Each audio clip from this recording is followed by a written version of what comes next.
ಶ್ರೀಗಂಧದ ಗುಡಿ ಇವತ್ತಿನ ಸಂಚಿಕೆಯಲ್ಲಿ ಏನಾಗುತ್ತೆ ಅಂತ ನೋಡೋಣ.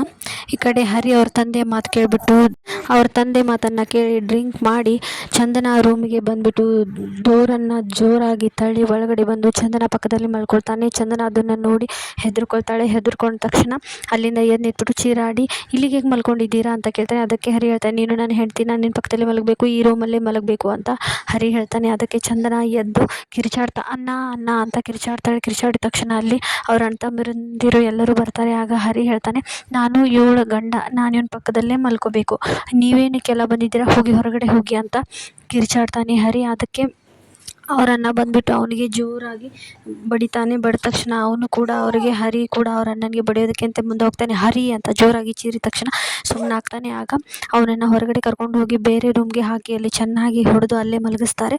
ಬೆಳಗ್ಗೆ ಎದ್ದ ತಕ್ಷಣ ಚಂದನ ಯಾರಿಗೂ ಹೇಳದೆ ಕೇಳದೆ ರೆಡಿ ಆಗಿಬಿಟ್ಟು ಹಾಸ್ಟೆಲ್ಗೆ ಹೋಗಿ ಅಲ್ಲಿ ಇರೋಕ್ಕೆ ಅಂತ ಹೋಗ್ತಾಳೆ. ಆನಂತರ ಹರಿ ಬೆಳಗ್ಗೆ ಹೇಳ್ತಾನೆ. ಎದ್ದ ತಕ್ಷಣ ಅವನಿಗೆ ಯಾರೂ ಏನೂ ಮಾತಾಡ್ಸಲ್ಲ, ಏನಿಲ್ಲ. ಹಾಗೆ ಅವನಿಗೆ ರಾತ್ರಿ ಆಗಿದ್ದು ಅರ್ಧಂಬರ್ಧ ನೆನಪು ಇರುತ್ತೆ. ಹಾಗೆ ಮನೆಯವರೆಲ್ಲೂ ಸೇರಿಬಿಟ್ಟು ಆಗ ಹರಿ ಅವ್ರ ತಂದೆಗೆ ಹೇಳ್ತಾನೆ, ನಿನ್ನ ಮಾತನ್ನು ಕೇಳಿಬಿಟ್ಟು ನಾನು ದೊಡ್ಡ ತಪ್ಪು ಮಾಡಿಬಿಟ್ಟೆ ಅಂತ ಹೇಳ್ತಾನೆ. ಅದಕ್ಕೆ ಅವ್ರ ತಂದೆ, ನಾನು ನಿನ್ನ ಹೆಂಡತಿ ಜೊತೆಗೆ ಸಂಸಾರ ಮಾಡು ಅಂದೆ, ಒತ್ತಾಯದಿಂದ ಮಾಡು ಅಂತ ಹೇಳಿದ್ನಾ, ಹೀಗೆ ಮಾಡಿದ್ರೆ ಮುಗಿದೋಯ್ತು ಕತೆ ಅಂತ ನಟರಾಜ ಹೇಳ್ತಾನೆ. ಅದಕ್ಕೆ ನಾನು ಮುಂದೆ ನಿಂತ್ಕೊಬೇಡ, ಹೊರಟೋಗು ಇಲ್ಲಿನ ಅಂತ ಹರಿ ನಟರಾಜನ್ಗೆ ಚೀರಾಡ್ತಾನೆ. ಆಗ ಮನೆಯವರು ಯಾರು ಕೂಡ ಹರಿ ಜೊತೆಗೆ ಮಾತಾಡಲ್ಲ. ಈ ಕಡೆ ಚಂದನ ನೋಡೋಕ್ಕೆ ಅಂತ ಹೋಗ್ತಾನೆ. ಚಂದನ ಕೂಡ ರೂಮಲ್ಲಿ ಇರೋಲ್ಲ. ಅವಳು ರೂಮ್ ಬಿಟ್ಬಿಟ್ಟು ಹಾಸ್ಟೆಲ್ಗೆ ಅಥವಾ ಪಿ ಜಿಗೆ ಅಂತ ಹೋಗಿರ್ತಾಳೆ. ಇಲ್ಲಿ ದುಡ್ಡು ಕೊಟ್ಬಿಟ್ಟು ಅಲ್ಲಿ ಪಿ ಜಿ ನೋಡಿರ್ತಾಳೆ, ಅಲ್ಲೇ ಇರೋಕ್ಕೆ ಅಂತ ಹೋಗ್ತಾಳೆ.